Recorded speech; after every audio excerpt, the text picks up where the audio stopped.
Hello and welcome you all. बच्चों आज हम पढ़ेंगे अर्थमेटिक प्रोग्रेशन, ठीक है ना, जिसको हम लोग एपी भी बोल सकते हैं, जो कि हमारा चैप्टर नंबर 5 है। ठीक है, अर्थमेटिक प्रोग्रेशन में सबसे पहला टॉपिक आपको जो समझना है बच्चों वो है सीक्वेंस। ठीक है, सीक्वेंस क्या होता है, मैंने यहाँ लिखा हुआ है। सीक्वेंस क्या है? अरेंजमेंट ऑफ नंबर्स, किसी भी नंबर का अरेंजमेंट इन अ रो में अरेंज करना। रो क्या होता है? रो का मतलब होता है बच्चों हॉरिजॉन्टल लाइन। हॉरिजॉन्टल लाइन को हम लोग रो बोलते हैं और वर्टिकल लाइन को हम लोग क्या बोलते हैं? कॉलम बोलते हैं। तो किसी भी नंबर को अगर हम लोग रो में अरेंज कर दें कुछ रूल्स के अकॉर्डिंग, तो उसी को हम लोग क्या बोलेंगे? सीक्वेंस। ठीक है ना, उसी यही रूल ही डिफाइन करेगा कि कोई भी सीक्वेंस एपी होगा कि नहीं होगा। ठीक है ना, यही रूल ही डिफाइन करेगा। ठीक है, तो पहले तो आपको सिर्फ इतना समझना है कि सीक्वेंस क्या होता है। किसी भी नंबर को रो में अरेंज करना है, क्या कहलाता है? सीक्वेंस कहलाता है। ठीक है, जैसे एग्जांपल 1 2 3 4 डॉट डॉट डॉट। ठीक है ना, हमने रो में अरेंज कर दिया। या 1 3 5 7, ये नेचुरल नंबर है, ये ऑड नंबर। अभी तो आपको जनरल टर्म लिया है मैंने। ठीक है ना, आपको दिख रहा है। अब ये जो सीक्वेंस है, इसमें जो ये अलग अलग नंबर्स आते हैं, इसको देखिए मैंने यहाँ लिखा हुआ टर्म्स ऑफ सीक्वेंस बोलते हैं। क्या बोलते हैं? Terms of sequence. ठीक है, अब बात आती है एपी की। अब किसी भी सीक्वेंस को हम लोग एपी कब बोलेंगे? सपोज कीजिए मैंने एक सीक्वेंस ले लिया 2 4 6 8 और 16। ठीक है, अब किसी भी सीक्वेंस में जब कोई एक कांस्टेंट टर्म ऐड करने पे आपको नेक्स्ट नंबर मिल जा रहा है, जैसे 2 था, आपको सपोज कीजिए आगे वाला टर्म है 2 में हमने 2 ऐड किया तो आपको क्या मिल गया? 4 मिल गया। ठीक है, 2 में हमने 2 ऐड किया तो आपको क्या मिल गया? 4। अब अगर यही 2 ऐड करने पे यही 2 4 में ऐड करें और नेक्स्ट नंबर मिल जाए, जैसे 2 फिर 4 में 2 ऐड किया 6, 6 में 2 ऐड किया 8, इसी तरह 8 में 2 ऐड करेंगे 10, 10 में 2 ऐड करेंगे 12, 12 14 16। ठीक है ना, यानी अगर कोई कांस्टेंट नंबर हर पीछे वाले नंबर में अगर एक कांस्टेंट नंबर ऐड करे और नेक्स्ट नंबर मिलता जाए तो उसी को, तब वो सीक्वेंस क्या कहलाता है?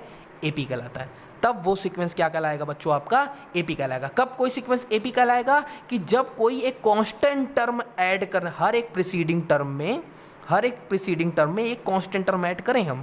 हर एक प्रीसीडिंग मतलब पीछे वाला, हर एक पीछे वाले टर्म में एक कांस्टेंट टर्म ऐड करें, आपको नेक्स्ट नंबर मिल जाए। जैसे 4 में 2 ऐड करें 6, 6 में 2 ऐड करें 8। ठीक है ना, तो उस सीक्वेंस को हम लोग क्या बोलेंगे? एपी बोलेंगे। ठीक है, अब बात आती है किसी भी, अब ये एपी हो गया, आपको एपी समझ में आ गया। किसी भी एपी में जो पहला टर्म होता है यानी पहला नंबर होता है उसको हम लोग ए बोलते हैं, स्मॉल ए से दिखाते हैं, और इसको हम लोग बोलते हैं फर्स्ट टर्म ऑफ एपी। क्या बोलते हैं बच्चों? First term of AP. ठीक है ना, स्मॉल ए से दिखाते हैं, याद रखिए। ठीक है, स्मॉल ए से दिखाते हैं। जैसे यहाँ पे मैं ए बोलूँ तो क्या है? 2 है आपका।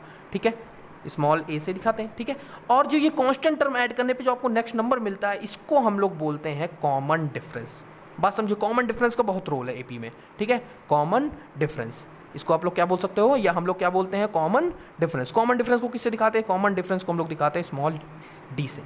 अब बात आती है, कॉमन डिफरेंस क्या सिर्फ पॉजिटिव में हो सकते हैं? नहीं, कॉमन डिफरेंस नेगेटिव भी हो सकते हैं। कॉमन डिफरेंस पॉजिटिव तो मैंने यहाँ दिखाया है। कॉमन डिफरेंस रेशनल नंबर भी हो सकते हैं, यानी 1/2 1/3 अपॉन में भी रेशनल भी हो सकते हैं। कॉमन डिफरेंस इरेशनल भी हो सकते हैं।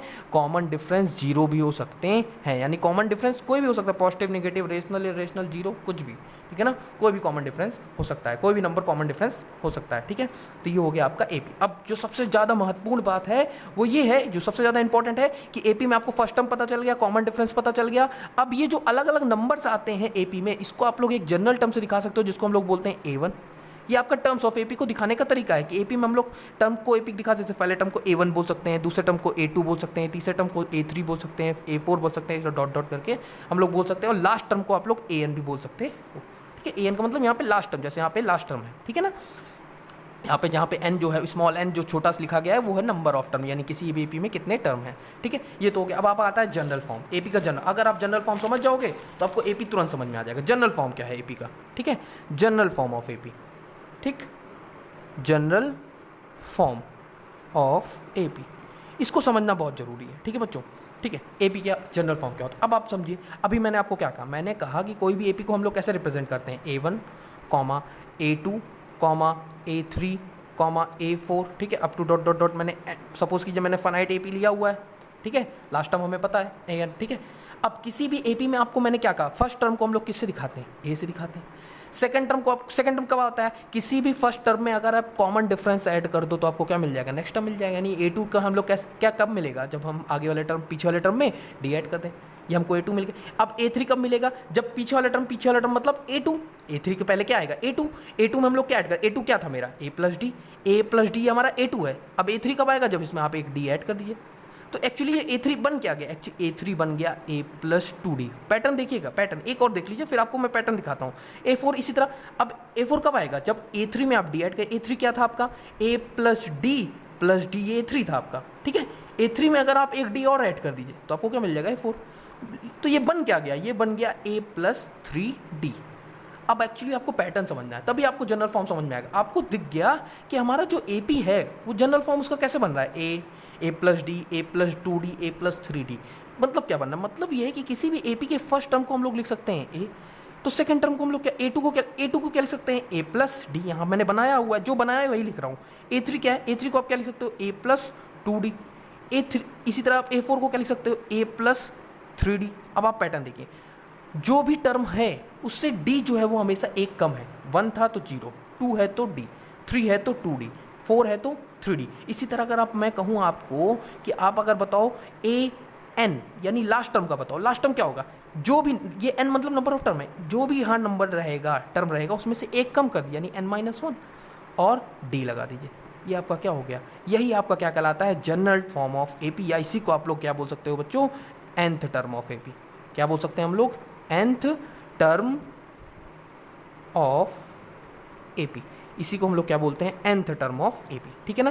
पहली चीज़ तो हमें ये पता चल गई कि जनरल फॉर्म AP का क्या होता है, A plus D, A plus 2D, A plus 3D। जहाँ पे A क्या है, वो AP का पहला टर्म होता है। A2 को दूसरे टर्म को क्या लिख सकते हैं, A प्लस 2D लिख सकते हैं। तीसरे टर्म को क्या लिख सकते हैं, A प्लस 2D लिख सकते हैं। A2 मतलब सेकंड टर्म को A प्लस D लिख सकते हैं। थर्ड टर्म को A प्लस 2D लिख सकते हैं। फोर्थ टर्म को A प्लस 3D लिख सकते हैं। इसी तरह एन टर्म को क्या लिख सकते हैं, ये फॉर्मूला है आपका, एज अ फॉर्मूला वर्क करेगा, AN equals to A plus N-1 into D।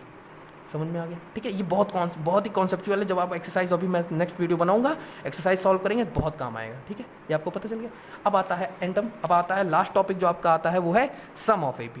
किसी भी AP का सपोज कीजिए आपको क्या पता करना हो बच्चों, सम पता करना हो। कोई AP दिया गया, सम ऑफ AP, ठीक है। सपोज कीजिए कोई AP है, जैसे A1 है, A2, A3 आपका AP है, ठीक है ना। फाइनाइट AP है क्योंकि फाइनाइट नंबर ऑफ टर्म है, ठीक है, ठीक है। AP है। अब आपको इसका सम निकालना हो, जब आपको AP का सम निकालना हो बच्चों, ठीक है ना, तो उस तब फॉर्मूला जो होता है SN। यहाँ पे याद रखिएगा N जो है वो नंबर ऑफ टर्म, यानी AP में कितने टर्म है, जैसे 10 टर्म है, 15 टर्म है, कितने टर्म है, N, उसका फॉर्मूला होता है N/2 ब्रैकेट में 2A plus N-1 into D, ठीक है।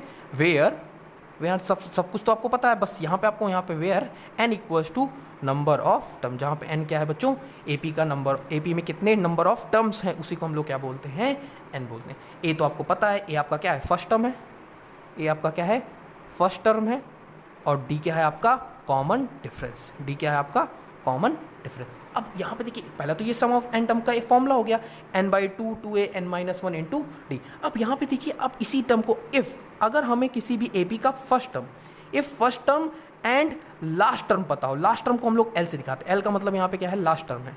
अगर आपको किसी भी AP का लास्ट टर्म पता है और फर्स्ट टर्म पता है और नंबर ऑफ टर्म पता है, ठीक है ना, नंबर ऑफ टर्म पता है, तो आप एक फॉर्मूला और यूज़ कर सकते हो सम निकालने के लिए, किसी भी AP का सम निकालने के लिए, वो है N/2 A प्लस L, ठीक है, A प्लस L यानी कि लास्ट टर्म, ठीक है। ये भी फॉर्मूला आप यूज़ कर सकते हो सम ऑफ AP निकालने के लिए, when you know the last term of AP, जब आपको AP का लास्ट टर्म पता हो, ठीक है, ठीक है। Do watch the next video for the solution of exercise 5.1। Thank you.